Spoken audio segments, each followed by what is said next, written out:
இது மிகவும் சக்தி வாய்ந்த கோயில் அப்படி நான் சொல்ல மக்கள் சொல்றாங்க. ஒரு நாள் ராத்திரி நாங்கள் அங்கே வந்தோம்.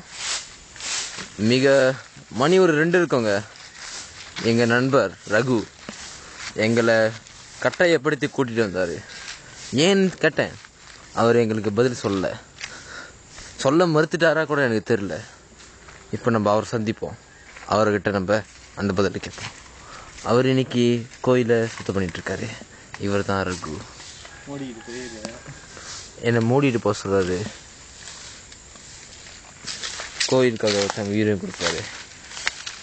கூட்டிகிட்டு இருக்காரு. அவர் டிஸ்டர்ப் பண்ண வேணாம்னு நினைக்கிறேன்.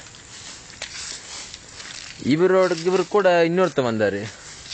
அவர் கொஞ்சம் பயந்தா கோழி தான். கொஞ்சம் பயத்தோடு தான் வந்தார். ஆனால் கோயிலுக்கு இன்னும் சக்தி இருக்குதுன்னு சொன்னார் என்கிட்ட. இவர் தான் அவர். சிகரெட் அடிச்சிட்டு இருக்காரு.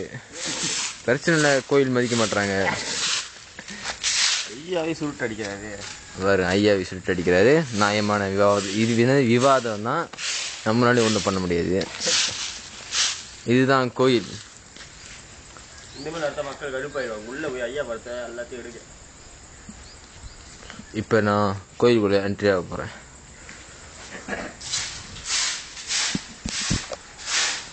இதுதான் இங்கே உள்ள சிலைங்கள்லாம்.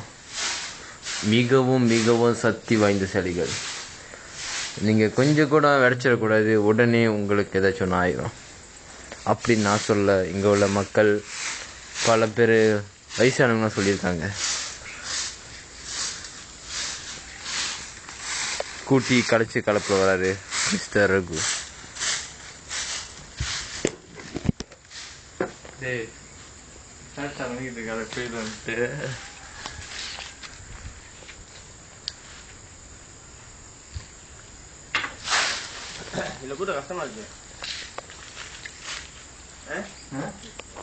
எப்போதும் ஒரு வந்தால் சட்டையை கட்டிட்டு தான் பூஜை பண்ணுவார். இன்னைக்கு இன்னும் கட்டல. மேபி பூஜை பண்ணும்போது கட்டுவார்னு நினைக்கிறோம்.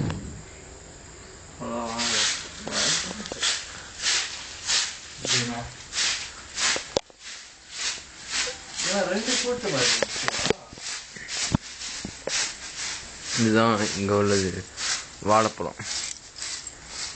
தோப்பு. இங்கிருந்து தான் திருடி இலையை வெட்டி திருடி ஐயாக்கு வைப்பாங்க. இந்த இன்டர்வியூ போதும்னு நினைக்கிறேன். தயவு செஞ்சு இந்த கோயிலை பற்றி வடைக்கிறாட வச்சுக்காதீங்க. உங்களுக்கு மிகப்பெரிய ஆபத்தில் முடியும். நன்றி, வணக்கம்.